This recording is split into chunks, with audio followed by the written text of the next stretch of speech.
Барлығына сәлем достар, бүгін сіздермен өте тез дайындалатын шоколадты пирог пісіретін боламыз. Оған керек заттар: бірінші 1 стакан ұн, бұл жерде бізде 200 грамм. Және де бізге 1 стакан қант керек. Келесі бізге қажет зат ол какао. Какаодан біз 5 ас қасық салатын боламыз.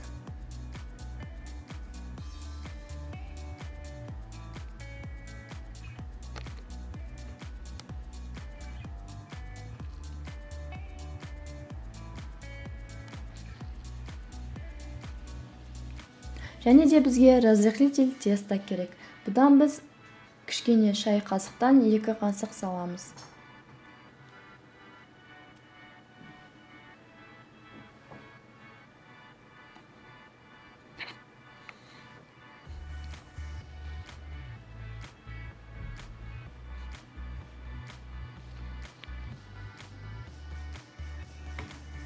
Все.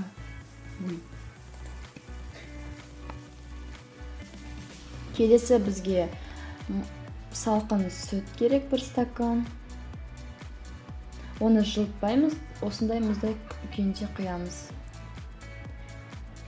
Және де бізге 7 қасық май керек, сұйық май.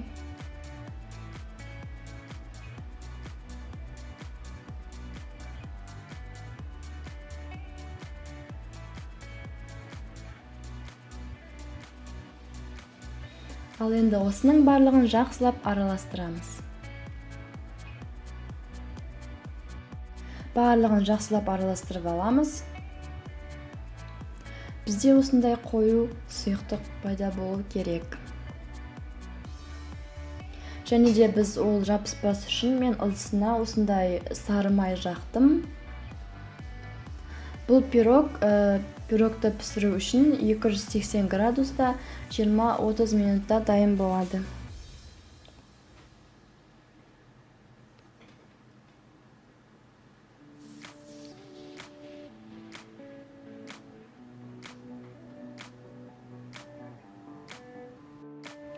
Мінекей біздің пирогымыз дайын болды.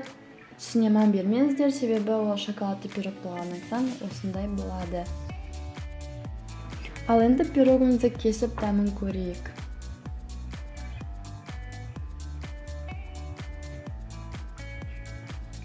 Мінекей бізде ол осындай өте жұмсақ, өте әдемі, және де ол көтерілген, өте дәмді болған. Осы видео ұнаса каналға тіркеліп лайк басуды ұмытпаңыздар. Сау болыңыздар.